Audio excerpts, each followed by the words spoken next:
c'est pas évident d'être parent. C'est pas comme une livraison d'Amazon où que tu rouvres la boîte, l'enfant est dans la boîte, et là, tu reçois un manuel d'instruction. Si tu as eu 8000 enfants, ben c'est 8000 façons différentes pour chaque 8000 enfants que tu as eu. Fait que tu en as un, deux ou trois. J'ai eu 2 filles, mes 2 filles sont différentes. Il y en a une qui a plus mon caractère, Josiane a plus le caractère de sa mère. Fait que là, c'est OK.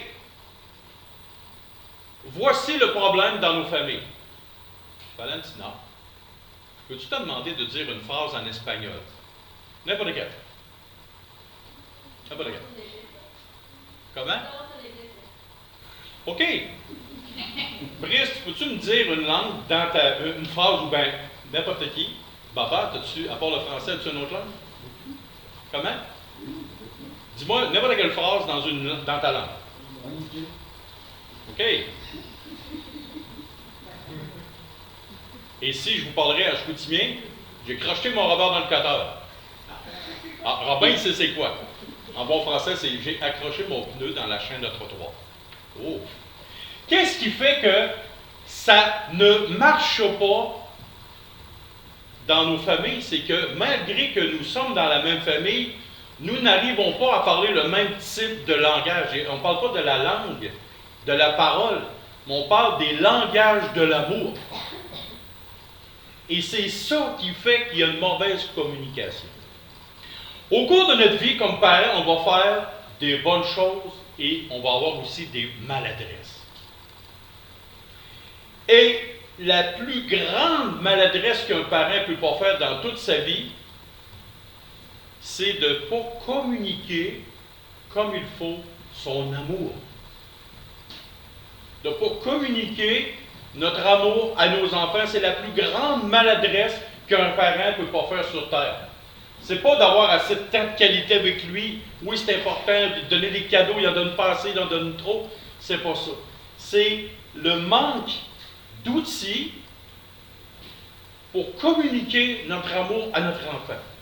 Et c'est ça, la plus grande maladresse qu'une personne ne peut pas faire sur terre. Et savez-vous quoi? Je vous rassure tout de suite, on a tous manqué notre coup.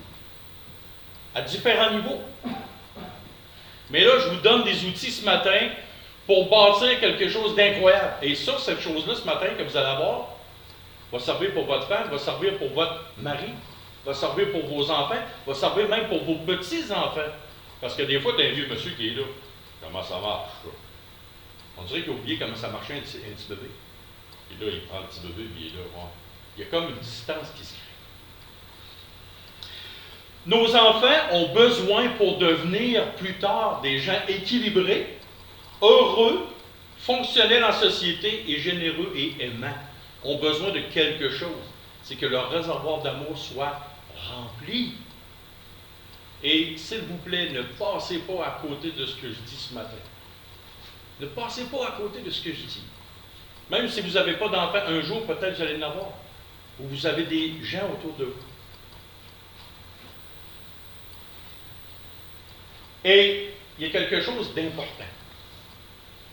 Vos enfants, vous allez leur apprendre des choses. Mais la plus grande des choses, que ce que les enfants ont besoin de voir, c'est de vous voir en action, en parole et en gestes, qui tendent à remplir leur réservoir d'amour. Et vous allez m'entendre dire ça, le réservoir d'amour. Parce que chaque personne, même adulte, même à 95 millions d'années de vie, a un réservoir d'amour. Qu'est-ce qui fait qu'une femme est beaucoup triste? Elle a de l'amertume dans son cœur, dans son âme. Parce que son réservoir d'amour est vide. Qu'est-ce qui fait qu'un homme est frustré des fois? Il est fâché, il rentre à la maison, il est frustré, sa femme le regarde, elle ne sait pas trop pourquoi. Son réservoir d'amour est vide.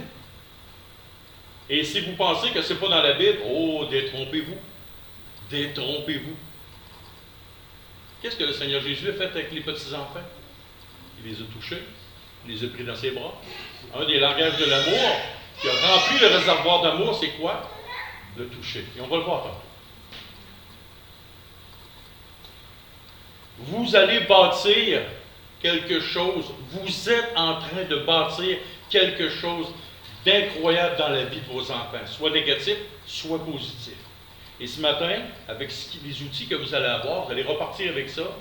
Les vidéos vont être même être enregistrées. Vous allez repartir avec des outils concrets. Et même si vous êtes à une étape très négative de la relation avec vos enfants, vous pouvez à n'importe quel moment, n'importe quel temps, repartir à zéro. Repartir à zéro avec votre enfant. Même si vous êtes adulte, vous avez un père et une mère, vous pouvez repartir, même en étant adulte, avec ça, à zéro avec vos parents. Et c'est pour ça que je vous dis que ça touche toutes les cases, toutes les couches de société, toutes les cultures. L'humain a été fait comme ça. Si le réservoir d'amour de votre enfant est vide, il sera très difficile, voire même pratiquement impossible, de réussir l'éducation de votre enfant. Prenez un jeune qui est rendu dans un centre de DPJ et que sa vie est complètement scrap. La relation dans son cœur, dans son âme, dans sa vie, elle est scrap. Toute sa vie, il va y avoir des problèmes. Pourquoi? Ça part de la base du réservoir d'amour qui n'est pas et n'a jamais été rempli. Et c'est pour ça que je vous dis que c'est hyper important ce matin. Voulez-vous qu'on continue? Ça vous intéresse-tu? Oui. Parfait. On continue. Les enfants, pour passer au travers de leur vie difficile, arrêtons-nous. Delphine, ta fille vient d'arriver d'Afrique. J'aimerais vous poser une question. Je vais te poser une question. Est-ce que tu trouves, tu as 18 ans, est-ce que tu trouves que ta vie présentement est difficile? Non? OK. Pourquoi elle n'a pas une vie difficile et que d'autres gens de 18 ans ont une vie difficile, à la même âge, et peut-être bien d'un même pays? Pourquoi? Qu'est-ce qui fait qu'une personne a une vie à 18 ans difficile, puis un autre pas difficile? C'est ça que j'explique. Peut-être que même sans le savoir, vous avez opéré les 5 langages de l'amour, sans le savoir exactement mettre des mots, mais vous l'avez fait dans la vie de votre enfant et ça a donné un beau résultat. OK? Et les enfants, pour passer au travers des étapes difficiles de leur vie, ont absolument besoin que leur réservoir d'amour soit rempli.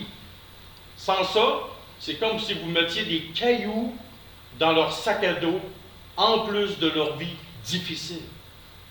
En plus de leur vie difficile.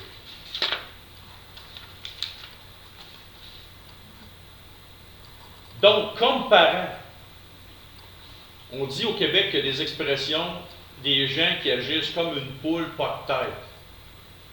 Qu'est-ce qu'on veut dire quand on dit ça? C'est les gens n'agissent pas de façon cohérente, intelligente, sensée, avec une tête sur les épaules, et là, ils font que des cochonneries dans la vie de leurs enfants. Comment remplir le réservoir d'amour de ses enfants? La première des choses, là, il faut qu'on parle avec des mots sincères, honnêtes et droits. Vos enfants savent si vous êtes hypocrite ou pas. Ça, c'est la première des choses. Il faut avoir des actions positives et des remarques bienveillantes. Des actions positives, pas d'hypocrisie, des remarques bienveillantes. On devrait aimer nos enfants de façon inconditionnelle et non conditionnelle. Je t'aime plus quand tu es comme ça. Je t'aime moins quand tu fais ça. Si Dieu nous avait aimés parce que nous avons fait des bonnes choses, et il n'aimerait pas grand monde sur terre. Parce que si je regarde ma condition versus Dieu, mon état versus la sainteté de Dieu, oh, oh, oh.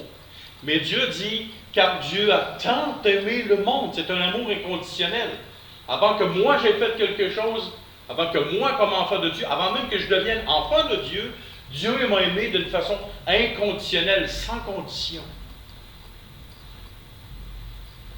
On doit aimer nos enfants pour ce qu'ils sont comme êtres humains, au lieu de les aimer pour ce qu'ils font. Et ça, c'est hyper important. C'est hyper important. Et c'est la chose tellement importante. Nos enfants sont différents à bien des niveaux que nous. Baba, qu'est-ce que Ruben va faire dans la vie? Il ne sait pas lui-même, puis toi, tu ne le sais pas. T'aimes-tu ton fils pour ce qu'il fait ou pour ce qu'il est? C'est son fils, il l'aime, c'est tout. Ça va de soi. Et combien de parents, en leur fort intérieur, ils aiment leur enfant pas pour ce qu'ils sont, parce que c'est mon fils ou ma fille, point final. Pour ce qu'ils font. Alors, un jour, ils vont grandir, ils vont avoir des choix de vie, ils vont prendre des décisions, ils vont prendre une carrière, on ne sera peut-être pas nécessairement d'accord avec eux. Valentina, tu me permets-tu de te citer un exemple? Je te cite un exemple. C'est pas méchant, tu vois. Le papa de Valentina est psychologue, c'est ça? Toi, tu as fait des études universitaires en anthropologie. Pas pire, je ne me suis pas trompé. Ton père, était-tu d'accord avec ton choix? OK. Tu as 2 frères. Qu'est-ce qu'ils veulent faire dans la vie? Tu sais, ils le savent-tu? Ils ne sont pas trop encore. Ils ne savent pas trop encore.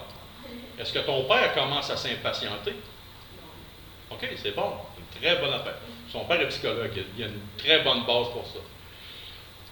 Voyez-vous, ils ne savent pas encore. Ils ont quel âge tes frères?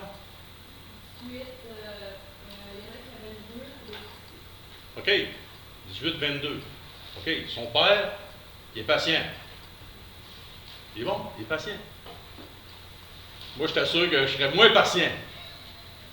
Mais, son père aime ses fils. Son père aime sa sœur et elle. Tous des choix différents dans la vie.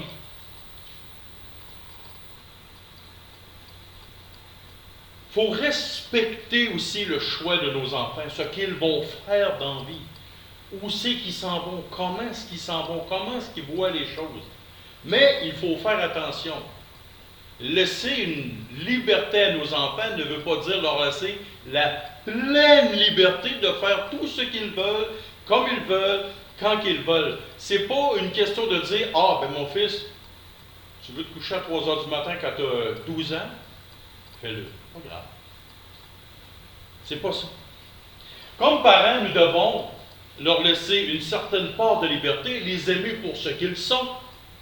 Mais une chose essentielle, c'est qu'ils doivent être aimés dans un cadre de vie familiale, une discipline bienveillante, intelligente et cohérente. Et ça, c'est 3 mots. Une discipline bienveillante, intelligente et cohérente.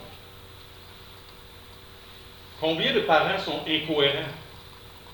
Discipline trop fort leur enfant, les disciplines pas assez. Ça fait des familles dysfonctionnelles des 2 côtés. Quand tu n'es pas cohérent, c'est pas bienveillant, c'est pas intelligent.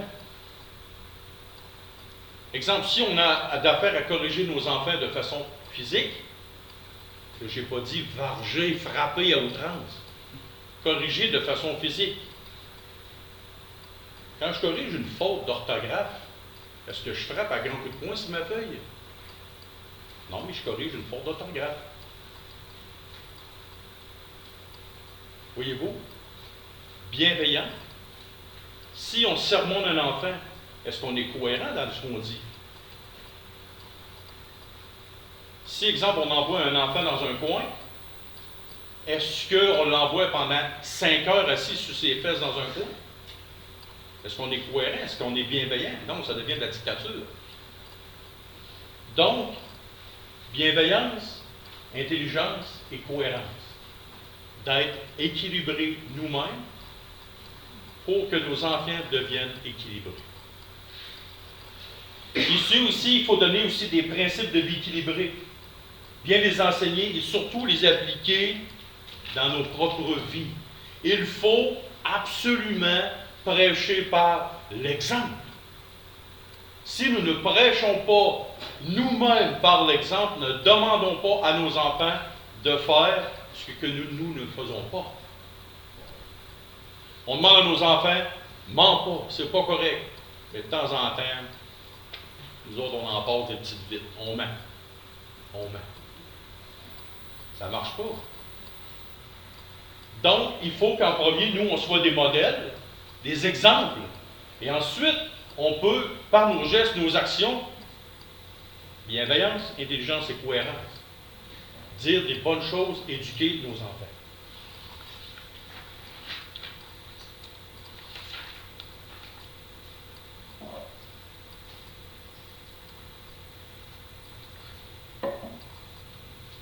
On va tomber dans un petit titre qui s'appelle « Les efforts qui remplissent le réservoir d'amour ». Les efforts qu'il faut faire pour remplir le réservoir d'amour. Il ne suffit pas juste de dire à un enfant vite vite sur le coin d'une table « Je t'aime ». Ruben, je t'aime. Axel, je t'aime. Vas-y. C'est pas juste ça. C'est pas juste ça. Il ne suffit pas juste non plus d'acheter des cadeaux, des tonnes de cadeaux, des cannes de cadeaux, des tonnes de cadeaux. C'est pas ça non plus d'aimer son enfant. De donner des tonnes de cadeaux. Des parents donnent beaucoup de cadeaux à leurs enfants à plein. Et la première chose que tu t'aperçois, c'est que l'enfant joue avec la boîte de cadeaux. Quand ils sont tout petits, tu leur donnes des montagnes de cadeaux. Et là, tu t'aperçois que le petit enfant sort là-bas et il est en train de jouer dans la boîte de carton, dans la boîte de carton, dans la boîte de cadeaux. Et là, tu as dépensé des milliers de dollars de cadeaux. Est-ce que c'est ça? Non. Il ne suffit pas non plus de pourvoir seulement aux besoins physiques de l'enfant. C'est pas ça non plus. M'a te nourrir, m'a te loger, m'a te donner un toit, mais demande-moi-en pas plus. C'est pas ça. 1 Jean 3,18 dit « Petits enfants, n'aimons pas en parole et avec la langue, mais en action et en vérité. » Des actions et de la vérité. Votre enfant réagira à votre amour par des actes actifs que vous ferez avec lui et pour lui. Et ça, c'est d'une importance capitale. Donc, il faut être présent dans sa vie. Être présent dans sa vie. Et ça, c'est aussi primordial. Il y a des gens qui me disent, il me semble que je n'ai pas assez de temps de qualité avec mon enfant. Ça me fait mal. Et je peux vous comprendre. Savez-vous pourquoi?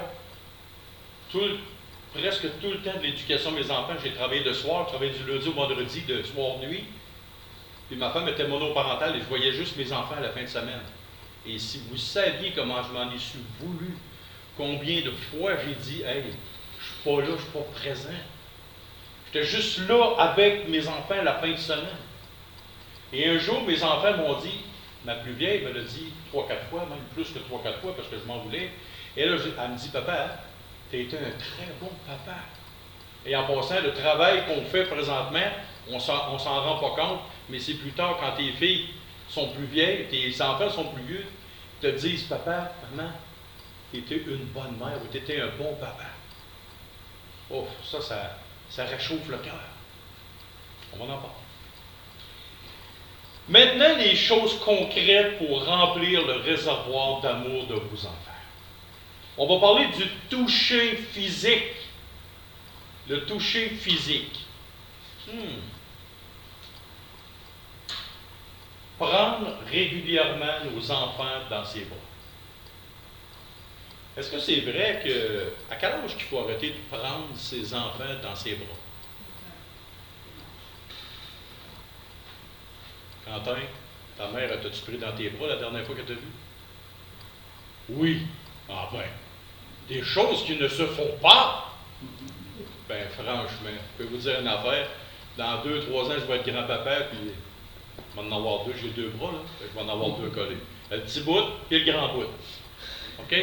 Ça, c'est hyper important. Prendre ses enfants dans ses bras. Les embrasser sur les joues et sur la tête.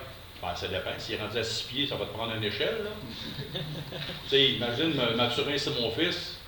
Si je t'embrasse sur la tête, mais rassure-toi, je ne t'aurais pas embrassé sur la tête. Mais quand tu étais tout petit, OK? Leur caresser les cheveux, le cou et le dos. Les prendre. Rosiane, t'as une face avec un sourire. Tu sais, hein? Même encore aujourd'hui, c'est comme ça. Ma fille a 22 ans. Je caresse tes cheveux, je la prends dans mes bras. Je colle mes filles. J'ai un gars qui est très collé avec mes enfants. Lui prendre la main dans des activités familiales. Encore aujourd'hui, ma fille, elle me prend la main. C'est une chose capitale. Et ne pensez pas, parce que votre enfant est rendu à un certain âge, que vous ne devez pas les prendre dans les bras. C'est pas vrai, c'est un mensonge. Même adulte. Levez la main, messieurs, si vous n'aimez pas vous faire prendre dans vos bras par votre mère. Même les hommes adultes qui ont encore une mère aiment ça se faire prendre dans le bras. Et même par le père. Se faire coller par son père. Et regardons le Seigneur Jésus dans Marc 10, 14 à 16, c'est marqué. On lui amena des petits-enfants afin qu'ils les touchent. Mais les disciples reprirent ceux qui les amenaient. Jésus, voyant cela, fut indigné. Et il leur dit, laissez venir à moi les petits-enfants, et ne les empêchez pas, car le royaume de Dieu est pour ceux qui leur ressemblent. Je vous le dis en vérité, quiconque ne recevra pas le royaume de Dieu comme un petit enfant n'y entrera point. Puis il les prit dans ses bras, et les bénit, en leur imposant les mains. OK, on va skipper la partie du milieu, que les gens utilisent pour dire l'évangélisation, mais on va regarder le toucher physique. On lui amenait des petits-enfants afin qu'il les touche. Et l'autre bout, puis il les prit dans ses bras et les bénit en leur imposant les mains. Oh! Ça, c'est de l'amour. C'est de l'amour. C'est ce qu'on appelle une première partie pour remplir le réservoir d'amour de son enfant. C'est le toucher physique. Même si vous travaillez beaucoup, même si vous n'êtes pas avec eux autres 24 heures sur 24, d'ailleurs, ça ne se peut pas, à tous les fois que vous voyez vos enfants, prenez-les dans les bras. Donnez-leur des caresses, des tendresses. Prenez-leur par les mains. Faites des activités avec eux. C'est d'une importance capitale. Un autre langage de l'amour, les paroles valorisantes. Combien de paroles méchantes dites à répétition ont détruit chez les gens qui nous entourent leur vie émotive? Je suis un homme qui a été extrêmement blessé par beaucoup de monde. Devinez comment? Pas physiquement des coups, avec leurs paroles. Il va y avoir une deuxième partie à cette prédication-là, c'est comment découvrir le langage d'amour de votre enfant. Tantôt, j'ai fait parler des gens de différentes langues. Pourquoi que ça accroche? Parce que vous ne parlez pas le même langage dans votre propre maison. Moi, mon langage d'amour principal, c'est quoi? C'est les paroles valorisantes. Ma femme, c'est le temps de qualité. On a eu des flamèches dans la maison parce qu'on ne parlait pas le même langage. C'est comme s'il y en a un qui parlait espagnol, moi je parlais du chinois. Voyez-vous? Ça, c'est un autre aspect. Prédication numéro 2. Là, je vous donne tous les outils. Après ça, on va découvrir. Et je vais même faire le test avec quelqu'un. Quel est son langage de l'amour? Et ça prend quoi? 5 minutes à découvrir et ça change une vie. Ça change une vie. Le timbre de la voix, la douceur dans l'expression, les mots choisis sont particulièrement importants. Ruben, ramasse ta chambre! Ton père, t'as-tu déjà parlé comme ça? Peut-être. Non? Parfait. Ruben, s'il vous plaît, j'aimerais ça que tu ramasses ta chambre. Peux-tu me faire ça tantôt? Oh, c'est la même phrase. Tu vas avoir plus envie de faire la chose si je te le dis comme ça. Hein? Oh! Des paroles de félicitations, de reconnaissance. Authentique. La vérité, l'authenticité. Vérité, authenticité, vérité, authenticité. Tu as manqué ton coup, demande pardon à ton enfant. C'est important. Quand les jeunes font quelque chose de bien, quand ils font des paroles authentiques, encourageantes, valorisantes. Des paroles d'encouragement quand ils passent des moments difficiles, d'être là. Oh, il fera comme moi je me suis débrouillé, il apprendra à se débrouiller lui aussi. Non, c'est pas ça. Quand il fait quelque chose de bien, wow, authentique, tu es content, tu lui dis, tu le regardes tes yeux. Pas, je suis content de ce que tu as fait. C'est pas de même. Tu le regardes des yeux, prends du temps, le toucher, prends-y les mains. Hey, félicitations, je t'encourage. C'est vraiment bien ce que tu as fait. Quand ça va mal dans sa vie, parole d'encouragement. Combien de fois, nous, comme parents, on s'est fait peut-être faire ça, tu as fait une gaffe.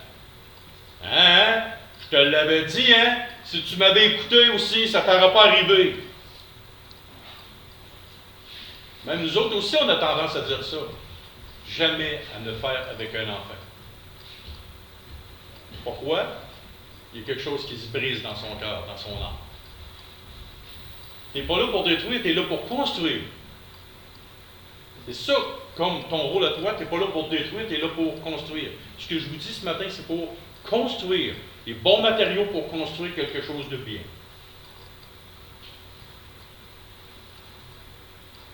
Des fois, il faut chicaner. Des fois, il faut chicaner nos enfants. On n'a pas le choix. Ils font quelque chose de répréhensible. La Bible est les enfants qui sont parfaits, qui n'ont jamais rien fait de travers. Ça ne se peut pas, des enfants qui ne font rien de travers. C'est pour ça qu'on appelle ça l'éducation parentale.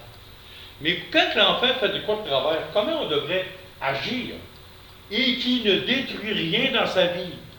La première des choses, tu peux avoir des paroles fortes et sévères, sans insulte, sans mépris, sans rabaissement. Ça, c'est hyper important. Josiane, ma fille, va te poser une question. M'as-tu déjà vu lever le ton dans la maison? C'est pas beau, hein? C'est pas beau tout le temps. Quand je levais le ton, hey, je mets mon pied à terre. Dans toute ta vie, est-ce que je t'ai déjà insulté? Elle ne s'en rappelle pas. Je me suis donné un plan de marche, un plan d'honneur. Quand mes filles faisaient quelque chose de répréhensible, oui, je pouvais lever le ton, oui, je pouvais parler avec sévérité, mais jamais de paroles insultantes, jamais sacrées après eux autres. Pour les Québécois, c'est très pas facile pour nous. Les Africains, non, parce que ce n'est pas dans votre culture. Jamais manquer de respect, jamais insulter, jamais dire des paroles méprisantes. Jamais, jamais, jamais.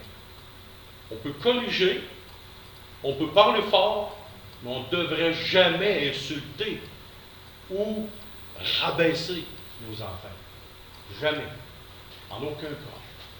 Parce que ce qu'on veut faire, c'est de construire. Quand on corrige un enfant, c'est qu'on veut construire quelque chose. On n'est pas là pour détruire, on est là pour construire quelque chose. On corrige quoi? On corrige une mauvaise attitude, un mauvais langage, une mauvaise façon de faire. On est-tu là pour détruire ou on est là pour construire quelque chose de bien dans sa vie? Donc, si on construit quelque chose de bien, comment on peut construire en insultant, en manquant de respect, par le rabaissant? C'est impossible! C'est un non-sens, c'est une contradiction. C'est pour ça, tantôt, je vous ai parlé de cohérence, d'intelligence et de gros bon sens. On ne peut pas construire la correction, je le répète, la correction n'est pas de briser. La correction est plutôt dans le sens de construire. Correction, construction, dans le bon sens.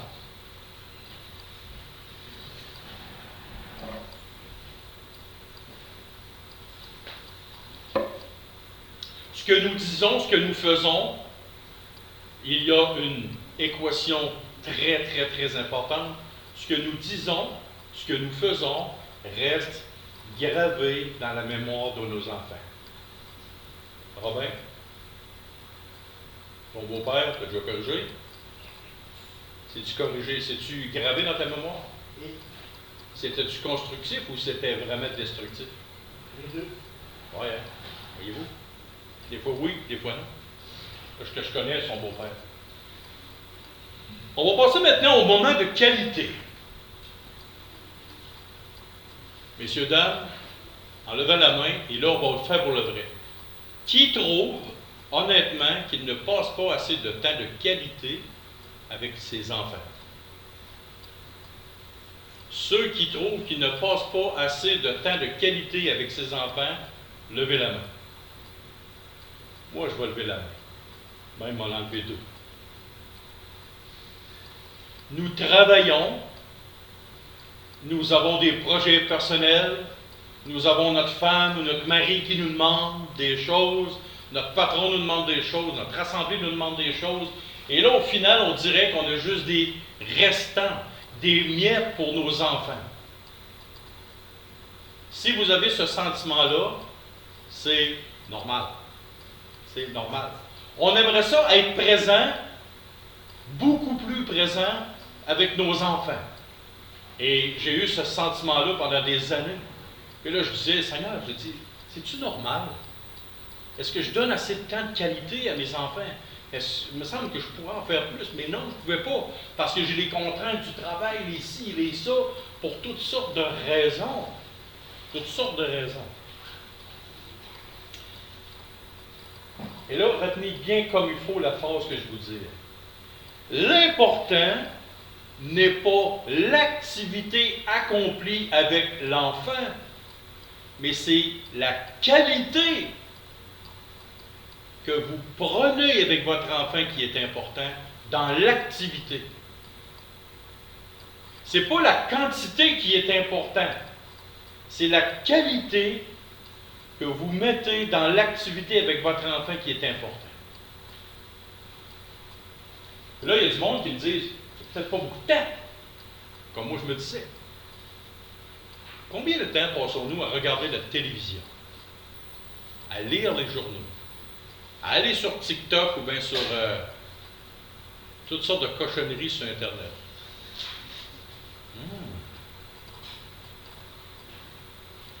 Combien de temps qu'on fait les choses qu'on pourrait arrêter? Ou exemple, quand je vous parle de temps de qualité, est-ce que ça vous est déjà arrivé de voir au restaurant des parents, les enfants sont là, les parents sont là, ouais, mange tes frites. Arrête de bouger. C'est un cancer pour la famille, ça. Ça, c'est un cancer pour la famille. Cancer. C'est un cancer tout court, mais c'est pratique pour certaines choses. C'est pratique un marteau. Lundi ou vendredi, dans ton coffre d'outils le reste de la fin de semaine. Tu n'es pas obligé de l'utiliser 7 jours sur 7, ton marteau. Voyez-vous, ce n'est pas la quantité comme telle qui est importante dans le temps de qualité, le moment de qualité passé avec nos enfants, et c'est la qualité que vous lui donnez à l'enfant. Et ça, là, je peux vous dire une chose, ça fait une méchante différence. Ah, on va aller au McDonald's, ils vont jouer d'un jeu. Qui imprime dans le cœur de ton enfant les moments de qualité? Les boules ou le jeu ou toi? C'est toi, comme parent, qui imprime des moments de qualité. Parce qu'à chaque fois que vous faites un geste, une parole, n'importe quoi, vous imprimez quelque chose dans la vie, dans la conscience, dans le cœur de vos enfants. Et c'est ça qui est hyper important. Moi, je vous dis une chose, coupons les choses qui sont inutiles. Si vous retourniez 100 ans en arrière et que vous n'aviez pas ce que vous avez présentement, est-ce que vous mourriez? Si l'Internet n'était pas là demain matin, est-ce que vous mourriez? Dites-moi pas oui, parce que j'ai vécu sans Internet. La première fois que j'ai vu Internet dans la maison chez nous, j'avais quoi, 21 ans? Ça fait longtemps, là. Ça fait pas longtemps que l'Internet est là, mais on dirait que tout le monde, c'est impossible de vivre sans ça. En 2000? Bon, c'est ça. Voyez-vous? C'est ça. C'est ça. Avez-vous pensé 30 secondes, un moment de qualité, ça vous prend juste une chandelle? Assis, t'es fait sur une chaise, ton enfant sur une chaise, rouvre une chandelle, prend du temps avec lui sans rien d'autre. Wow! Vous essayerez ça, c'est un moment de qualité assez impressionnant. Et vous allez en découvrir des affaires sur votre enfant. Si tu veux vraiment donner du temps de qualité à ton enfant, tu vas vraiment te trouver du temps. Et savez-vous pourquoi que ça c'est vrai? Et vous ne pourrez jamais me contredire. Parce que vous avez trouvé du temps pour faire d'autres choses que votre travail. Vous avez trouvé du temps pour aller sur Internet, sur Facebook, sur TikTok, pour regarder la TV, regarder des films, regarder ci, faire ceci, faire cela, aller dans une équipe de lanceurs de dards, jouer au hockey. Vous avez trouvé du temps pour faire autre chose que votre travail. Pourrons-nous trouver du temps pour ce qu'il y a de plus important, c'est-à-dire nos enfants? Oui. Oui. Je me rappelle une fois, mes deux filles avaient des devoirs, puis ça allait jusqu'à des 10, 11 heures le soir. On commençait à 4h, 4h30, en même temps qu'on mangeait les devoirs, les leçons. À un moment, je regardais ça, j'ai dit, hey, ça n'a bien pas de bon sens. Les profs sont en train de virer fou. Excuse-moi, Quentin, là. Les professeurs. Les profs sont en train de virer fou. Je dis, à un moment donné, 3 puis 4 heures de devoirs par soir, c'est ben trop, ça n'a pas de bon sens. Je suis monté à la direction, puis à l'école OV, puis j'ai dit, écoute, marche pas, là. Je dis, vous allez se lacasser un peu, là. Je dis, à cette heure, c'est pas plus qu'une heure et demie, 2 heures de devoir. Pas plus, gros max. On va prendre le temps de manger puis de respirer. J'ai mis mon pied à terre comme père de famille. Je peux vous dire une chose, ça a changé. Ça a changé dans notre vie. À un moment donné, c'est fini l'histoire de à minuit, Suzy était là. Faire des devoirs. Hey, à un moment donné, ça ne trouvait pas de bon sens. C'est la un peu. Fait que des fois, il faut mettre un pied à terre dans une activité ou des fois dans une chose qu'on semble peut-être que, oui, il faut couper. Il faut mettre un pied à terre. Un autre chose qui est importante, qu'on prend du temps de qualité avec lui, c'est d'avoir un contact visuel avec ton enfant. Regardez des yeux. Prends du temps avec lui, un regard. Puis au travers de votre regard, et ça c'est important, quand vous regardez vos enfants, là, il y a quelque chose que les enfants ils voient dans vos yeux. Parce que dans vos yeux, là, il y a comme un film. Voulez-vous que je fasse un film? 3 secondes.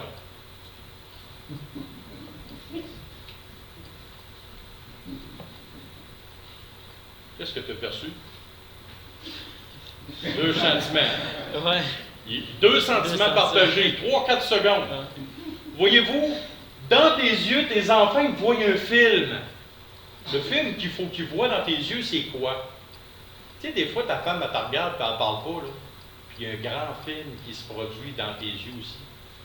Puis là, ta femme te regarde, tu n'as pas besoin de parler, puis tu te dis, oh, je pense que là, il y a un film d'horreur qui s'en vient.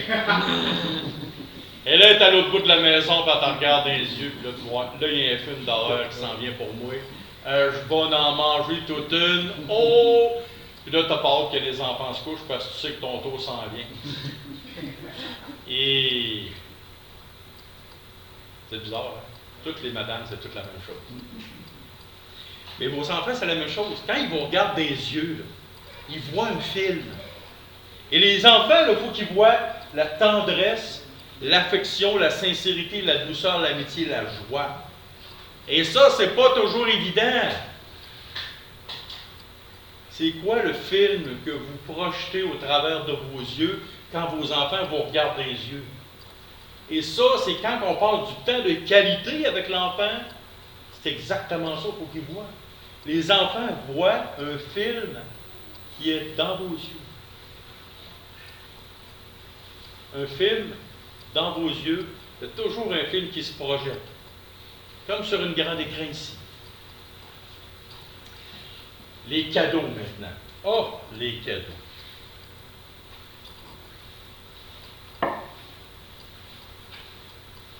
Il y a beaucoup de personnes aujourd'hui qui font une erreur monumentale, c'est de combler leurs enfants remplis de cadeaux. Des cadeaux, des cadeaux, des cadeaux. Et voulez-vous que je vous dise pourquoi j'ai raison que c'est trop de cadeaux? Levez la main ceux que les papas ou les mamans n'ont pas pilé sur un jouet à terre. Tu piles à terre. Pourquoi? Parce que le coffre de cadeaux déborde. Il déborde jusque dans le passage, il déborde jusque dans ta chambre, il déborde dans le salon, puis il déborde partout. Ça te prendrait quasiment une pelle pour te rendre à sa chambre, une pelle à jouer. Tellement qu'ils ont de cadeaux. Et là, on bourre les enfants de cadeaux. Et pourtant, il y a 100 ans, l'enfant, il recevait une orange dans un bas. C'était oh, wow! L'enfant recevait un petit jouet en bois. Oh, wow, le cadeau! Et comme j'ai dit tantôt, des fois, l'enfant, il reçoit tellement de cadeaux à Noël que là, imagine, puis là, il reçoit des cadeaux, puis des cadeaux, puis des cadeaux, puis des cadeaux, ça n'a plus de sens. Et là, les enfants ne sont pas plus heureux parce que tu vois, ils touchent un jouet, ils reçoivent un autre, mais celui-là que tu viens de lui donner, qui a coûté 50, 60 $, il se tourne avec un autre jouet, puis là, il joue avec lui, puis là, il joue avec l'autre, puis il joue avec l'autre, puis il joue avec l'autre, puis au final, tu dis, lequel c'est tes cadeaux? C'est quoi? Lequel t'aimes mieux? 15-20 minutes après, il se détourne de tous ces cadeaux-là et il va jouer ailleurs. Ou tu t'aperçois qu'il y a des cadeaux que tu as achetés qui sont extrêmement chers, sont dans le fond du coffre, très lointains, et qui ne jouent même plus avec.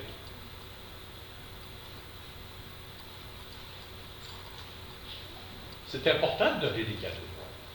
Mais comme parents, est-ce qu'on peut arriver à un moment donné où on donne mal?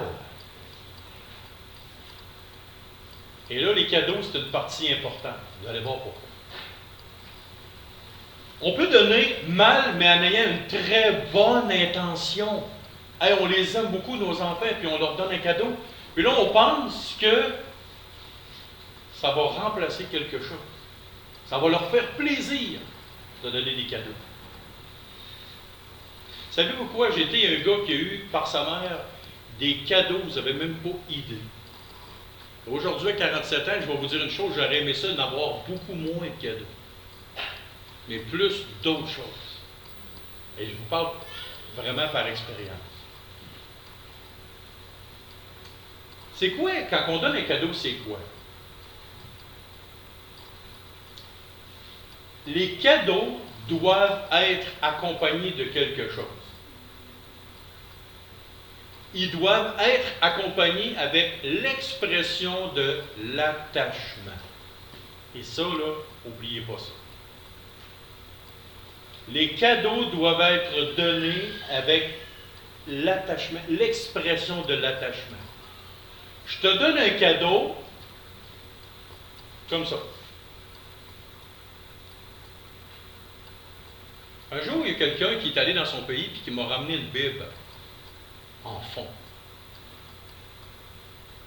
Et je m'en souviens encore. Il ne m'en a pas ramené 50 cadeaux. Il m'en a ramené un. Pour lui, ce n'était pas grand-chose. Mais pour moi, c'était beaucoup. Et je l'ai encore. Hein? Tu n'auras pas pensé que je te l'aurais dit, celle-là. Hein? Mais je m'en souviens. Et puis des cadeaux, j'en ai eu dans ma vie. Là. Vous n'avez même pas idée comment j'ai eu de cadeaux. Mais le cadeau qu'il m'a donné, comme certaines personnes m'ont donné des cadeaux, je m'en souviens encore. Parce que c'était rattaché avec quelque chose. Un sentiment d'attachement. Avant de donner des cadeaux, il faut s'assurer que le réservoir d'amour de nos enfants sont remplis. Et ça, c'est une autre chose prioritaire. Remplir le réservoir d'amour de tes enfants avant de donner un cadeau. Parce qu'un cadeau est un complément, mais il faut que ce complément-là soit rattaché littéralement à des sentiments. Pas juste donner des cadeaux comme ça, simplement comme ça.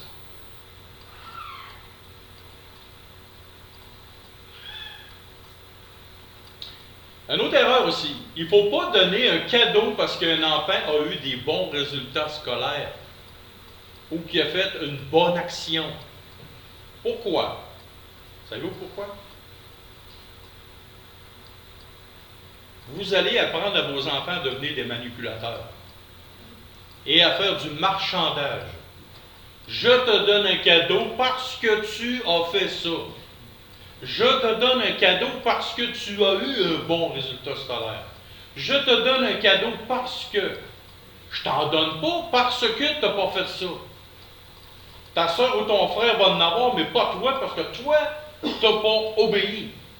Ou tes parents, bon, moi j'ai 8 enfants, il y en a 7 ou 6 qui ont bien fait les choses, eux vont avoir des cadeaux, les 2 autres n'auront pas. Oh! L'erreur fatale à ne pas faire. Pourquoi? Parce que là, vous allez apprendre à vos enfants à devenir manipulateurs, des négociateurs, et devinez un jour qu'est-ce que vos enfants rendus grands vont vous faire, vont vous dire. Si tu veux que je te fasse ça, si tu veux que je tonde le gazon, 20 piastres. Si tu veux que je fasse le lavage, ouais, selon l'échelle de valeur que tu m'as enseigné, 30 piastres. Si tu veux que je te fasse ci, tu vas faire ça. C'est ça que tu vas apprendre à tes enfants. Au lieu d'avoir un cadeau avec un sentiment rattaché de quelque chose d'extraordinaire,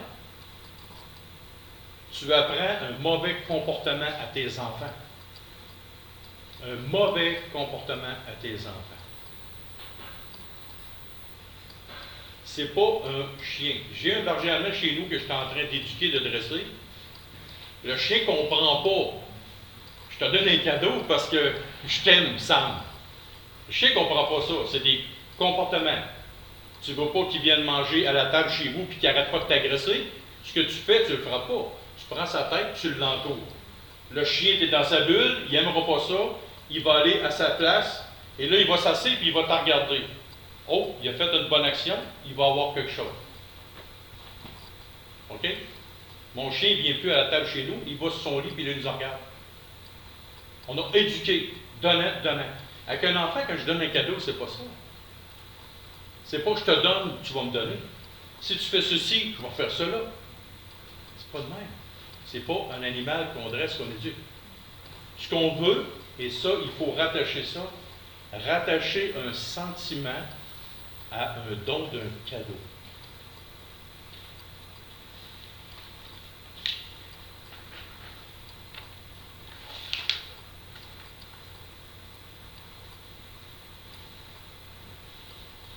Comme j'ai dit tantôt, je vais vous lire 3 phrases, 4 phrases, 4 petits bouts de phrases. Votre enfant deviendra matérialiste, manipulateur et deviendra une personne jouant avec les sentiments des gens. Ce marchandage deviendra inévitablement malsain pour l'enfant et affectera son honnêteté et son caractère. Il ne faut pas que les cadeaux deviennent des moyens de chantage, de troc, de séduction émotionnelle ou d'autres manifestations malsaines, mais plutôt comme l'expression de l'attachement des parents et non un don conditionnel pour une action commise. Voyez-vous, l'expression de l'attachement au lieu de que ça devienne du marchandage. Si vous venez chez nous à ma fête le 28 février, comment allez-vous m'apporter un cadeau? James, je te donne un cadeau, mais la semaine prochaine, je veux que tu prêches sur tel sujet. Puis, il ne faut pas que ça soit trop dur. Qu'est-ce que vous pensez que je vais dire avec votre cadeau? Prends tes clics, tes claques, puis va-t'en. Si tu es venu ici pour essayer de me manipuler, de me faire chanter, ça ne marchera pas. Mais si tu me donnes simplement un cadeau, parce que tu m'apprécies, tu m'aimes, puis que tu es attaché à moi, oh! Là, le cadeau, par exemple, il va avoir toute une signification pour moi. Mais les enfants, c'est la même chose. C'est la même chose. Il ne faut pas marchander ou négocier. Il faut exprimer l'attachement d'un cœur aimant. Je te donne un cadeau parce que simplement je t'apprécie. Arrête d'amener des roses à la Saint-Valentin à ta femme. Amène une rose un mardi après-midi pour aucune raison à ta femme. Tu vas voir la différence. Simplement parce que tu l'aimes profondément. Puis ça l'aime le pivoine, ben je ne dis pas une rose, je dis une pivoine. Voyez-vous? Simplement faire un cadeau, pas vraiment de grand-chose, mais simplement parce que je t'aime, je suis attaché à toi, puis je te donne un cadeau. Voyez-vous? Et regardez les 3 mages qui sont venus donner des cadeaux au Seigneur Jésus. Ce sont à genoux, ils l'ont adoré. Parce qu'ils étaient attachés au petit enfant Jésus. Il n'y avait pas de question de marchandage avec ses parents, rien. Non, c'était l'expression d'un cœur donné de façon concrète et visible. Et si vous donnez des cadeaux, pas besoin d'en donner 1 million de cadeaux. Donner des cadeaux non plus, ce n'est pas de donner absolument ce que l'enfant veut avoir. C'est pas ça. C'est s'il y a un regard intense, un regard sincère. Comment est-ce que le cadeau coûte rien? L'enfant va le percevoir, l'enfant va le savoir. Et vous allez bâtir, construire quelque chose d'extraordinaire. Et le dernier, et non le moindre, les services rendus. Oh! Et là, il y en a plusieurs, j'ai gardé le meilleur pour la fin.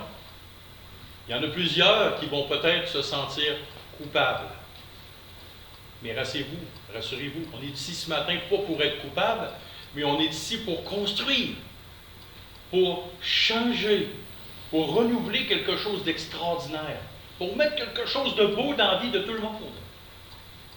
On va parler des services rendus maintenant. Avant de rendre des services à nos enfants, il faut nous-mêmes être des modèles envers notre femme ou envers notre mari. Ça, les enfants, si tu ne prêches pas par l'exemple, oublie ça, t'es cuit. Cuit. As-tu compris? Cuit. Si tu n'es pas un modèle de service rendu, ta femme te demande de sortir les poubelles. Est-ce que c'est un service rendu? Non. C'est une demande. Un service rendu, c'est un des langages préférés des madames. Les madames, ils ont une liste.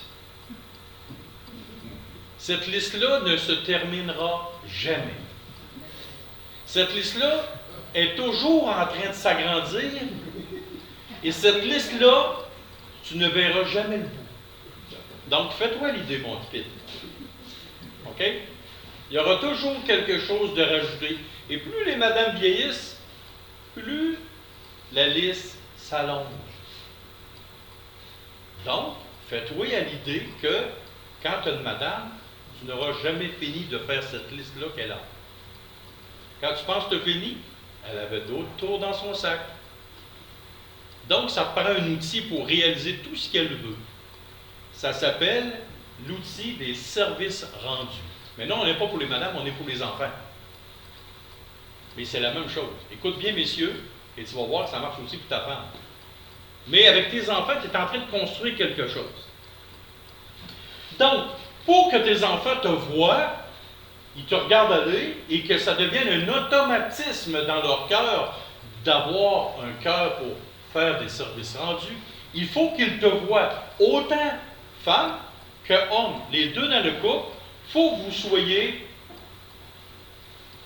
prévoyants. Il faut que nous soyons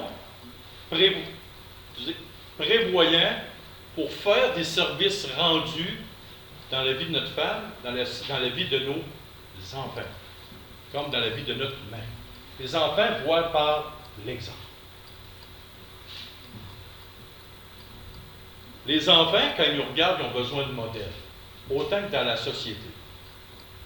Okay? C'est pour ça que ça existe des parents, c'est supposé d'être des modèles. Donc, tes enfants te regardent, ils voient le petit film dans tes yeux, mais ils voient le grand film qui s'appelle tes actions. Les actions concrètes. Si toi, tu ne rends jamais de service à ta femme, pas quand elle te le demande, c'est sûr qu'elle va toujours t'en demander, parce que la liste ne finit jamais. Mais toi, tu commences à comprendre le pattern, autant ta femme commence à comprendre le mari. Les maris sont beaucoup moins exigeants que les femmes pour la liste. Les maris, on dirait qu'ils ont toujours une petite liste courte, et les madames, on dirait qu'ils ont toujours une grande liste longue. Donc, le mari, c'est plus sur vous comme modèle de père que ça revient cette charge-là. Donc, les papas, plus en particulier, il faut qu'ils soient plus des modèles que leur maman. Et les mamans, eux autres, on dirait que c'est instinctif en dedans d'eux autres. Ils ont l'idée de la famille.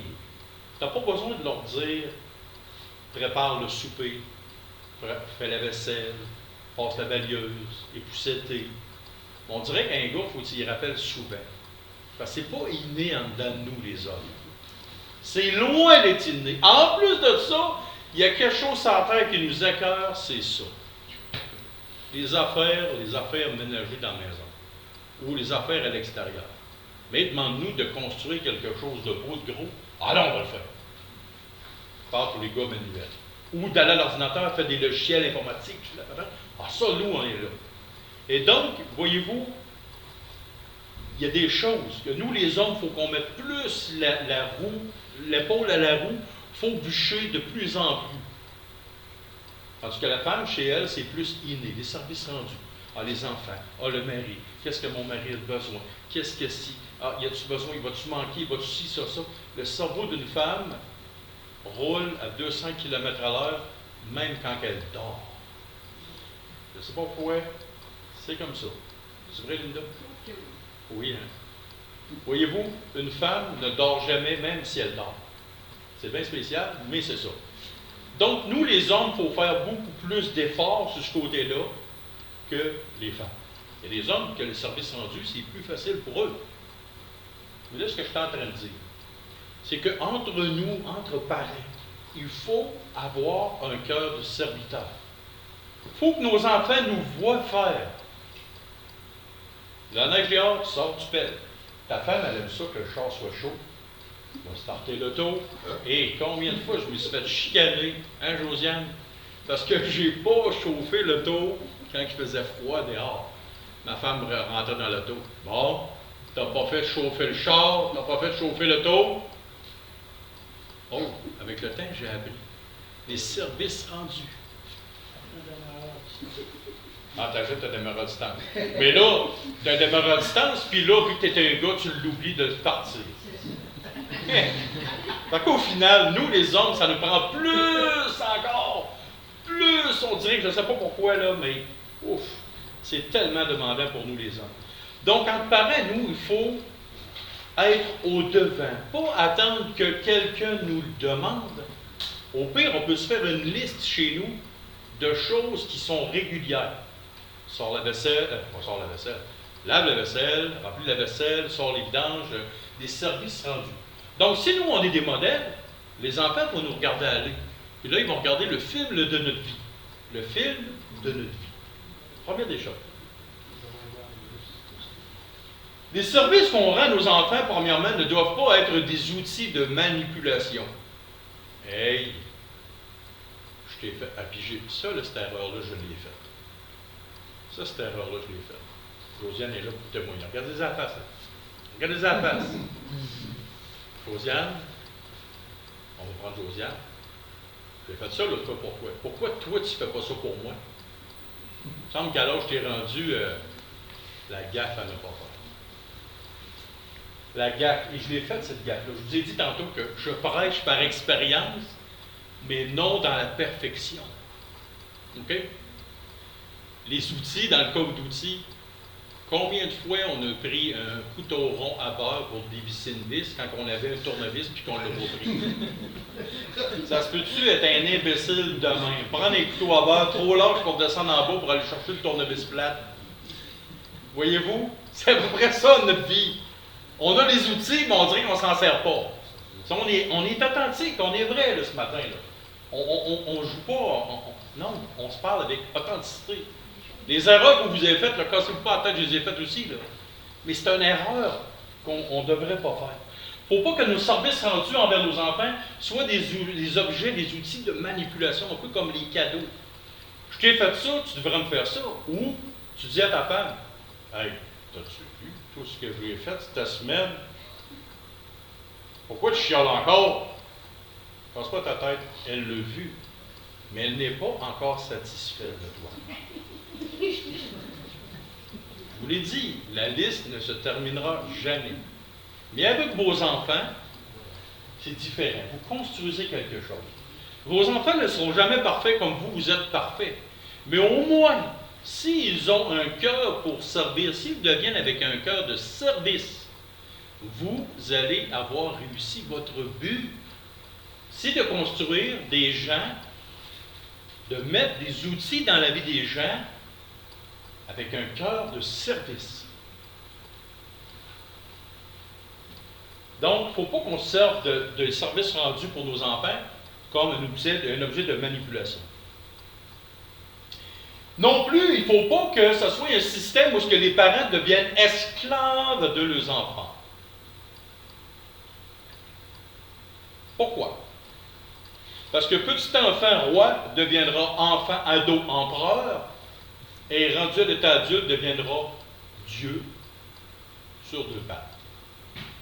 Roi, empereur, Dieu, avec les âges qui gradent. Ils vont sentir que ce n'est pas un service rendu, c'est un dû qui leur est dû. Hein? Oui, dû. Tu me dois. Une fois, Josiane m'a sorti une phrase, si elle n'avait pas été matée, je pense que j'aurais tordu le cou comme un poulet. Voulez-vous savoir c'est quoi? Ah, tu sais, hein, la phrase, hein?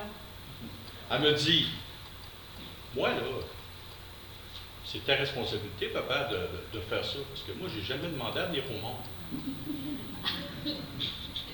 Elle t'aurait tordu le cou comme un poulet. OK? M'attends, mais c'était pour m'agacer. Ils savent, hein? Ou des fois, au lieu de m'appeler papa, ils m'appellent James, et ça passe pas. Mes filles m'agacent, ça veut dire qu'on a une belle relation quand même. Malgré des fois, c'est dur, là. Elle est adulte, mes filles, OK, là, je l'observe, parfait. Mais on a une belle relation pareille. Ma fille n'est pas parfaite, je ne suis pas parfait. Mais on utilise des outils ensemble pour cheminer ensemble. Donc, il ne faut pas que les enfants deviennent des petits empereurs dans la maison, parce qu'on est à quatre pattes devant eux autres. Et voici le meilleur service que vous ne pouvez pas rendre à vos enfants, ça vous c'est quoi? Montrez-leur le plus tôt possible à se débrouiller seuls.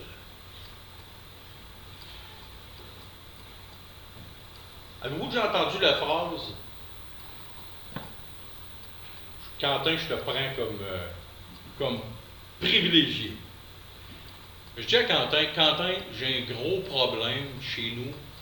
Peux-tu venir m'aider, s'il vous plaît? Là, j'en ai vraiment trop à faire. Je te demanderai 4 heures de ton temps la semaine prochaine. » Quentin dit oui. Parce que Quentin est généreux, il est gentil. La semaine d'après, Quentin, bonjour, c'est mon ami. J'aimerais ça que tu viennes chez nous parce que j'ai un très gros problème. Mais là, j'aimerais ça que tu viennes 2 fois cette semaine. Quentin est généreux, gentil, mais il est pas mal débordé, fait qu'il va dire oui quand même. Et là, ça devient régulier. Alors, j'ai besoin de lui à tous les jours, tous les semaines, tous les ans. Quentin ci, Quentin ça, Quentin ci, Quentin ça. À un moment donné, il va me regarder, il va dire « Hey, le comique, slack un peu ou prends un autre. » Décroche, le bonhomme. Parce que j'ai abusé de lui. OK?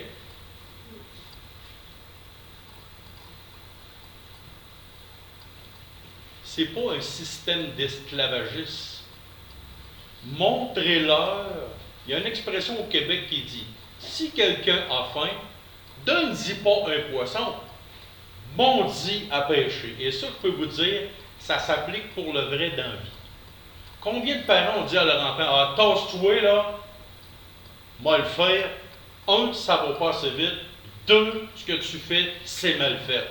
Tant qu'à faire des jobs de cochon comme ça, j'aime mieux le faire moi-même. » Oh, ça je l'ai entendu. Peut-être que vous l'avez dit. Et une des erreurs qui est fatale pour un enfant, c'est d'avoir un parent perfectionniste. Un parent perfectionniste.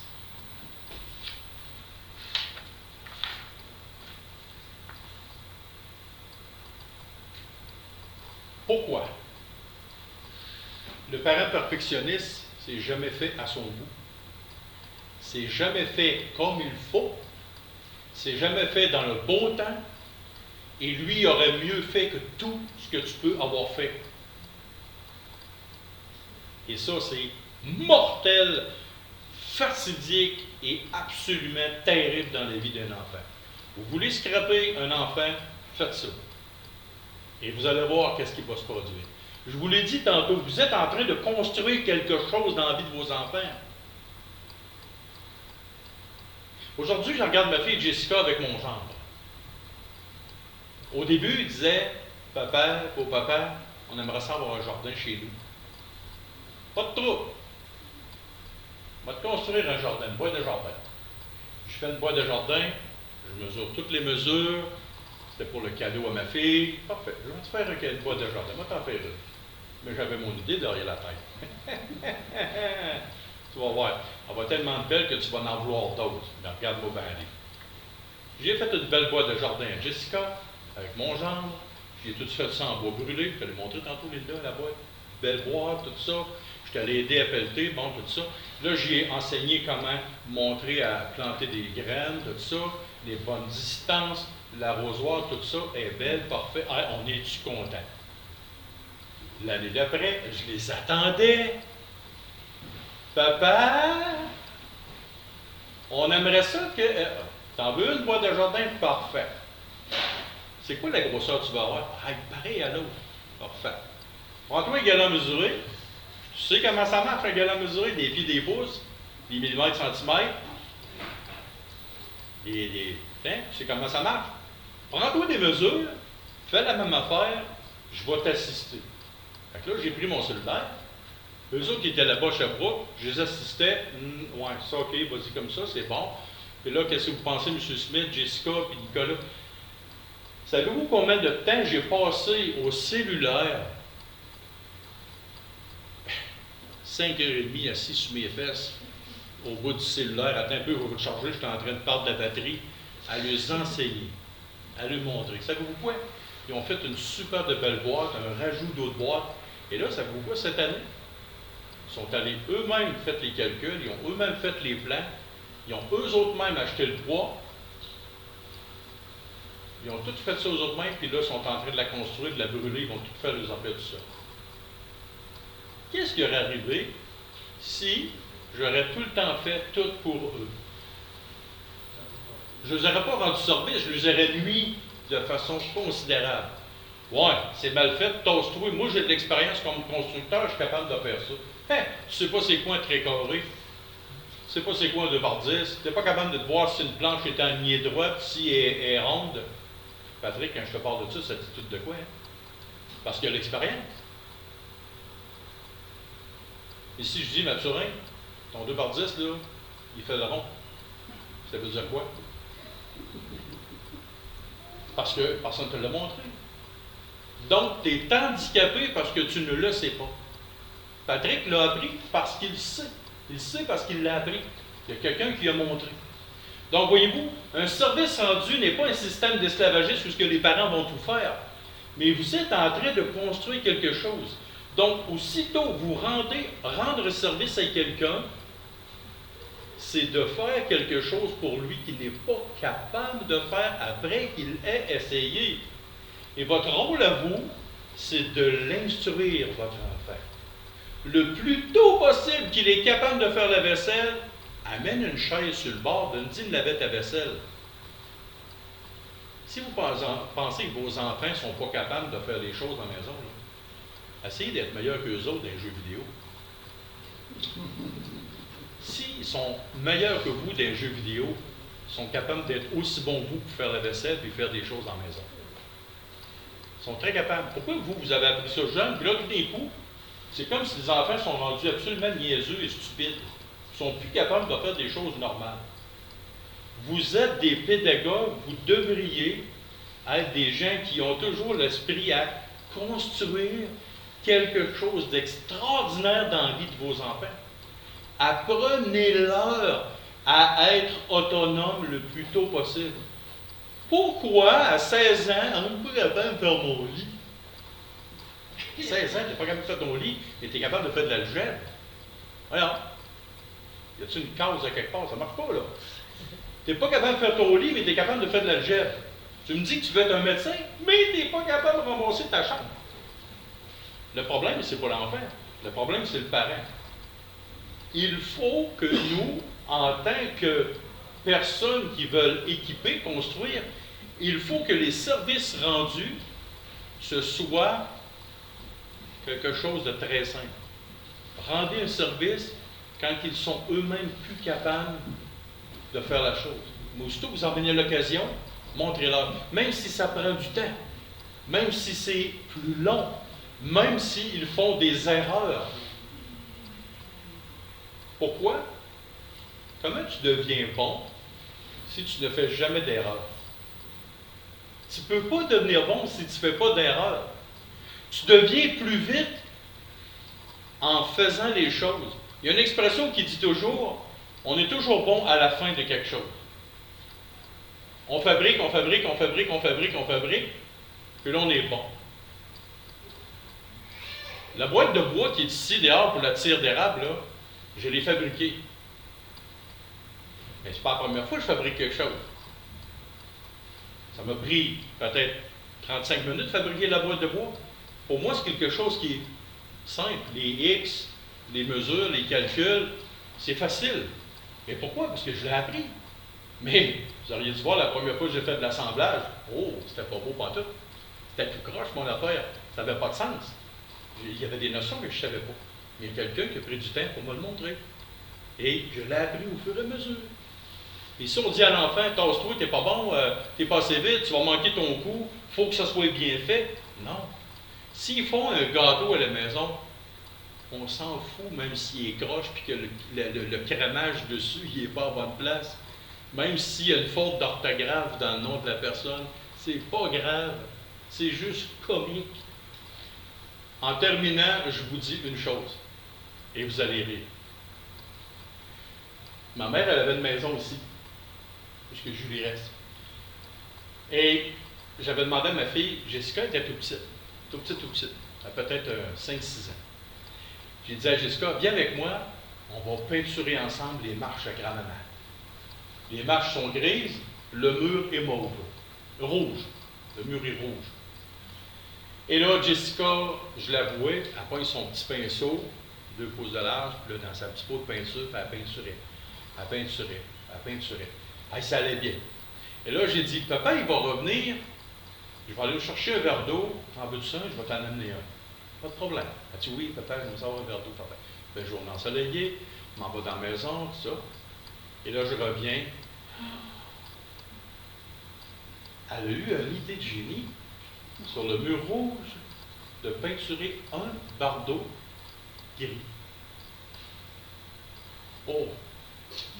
Oh! Le problème, c'est que la peinture qui est là fait des années qu'elle est là. Et la peinture, je ne sais pas où aller le chercher, le bon code de couleur. Ma mère sort dehors. La panique générale. Qu'est-ce que t'as fait là? J'ai dit à ma mère, rentre dedans, je vais régler le problème. Oh, que là, on est dans la misère. Une plaque grise sur un grand mur rouge. Ah! Voyez-vous? Savez-vous quoi? Que le Seigneur te dit, commence entre les mains, il faut faire quelque chose. Je suis allé dans la cave en bas, et savez-vous quoi? Mon grand-père était très structuré, très ordonné. Il avait gardé le vieux pot de peinture avec le code de couleur, il était encore dessus. Ah! J'étais dessus, béni, j'ai dit merci Seigneur. Et là, j'ai fait reprendre à Jessica la couleur. On est allé chercher le pot de peinture ensemble, on est revenu, j'ai montré, gars, faut pas faire ça, Jessica. Voyez-vous? Même si l'enfant fait des erreurs, il fait l'enfant. Hein? Comment ça? Pourquoi? C'est pas grave. C'est pas la fin du monde. C'est pas la fin du monde. Au pire, ça fait juste de l'or abstrait sur le mur, puis c'est ça. OK?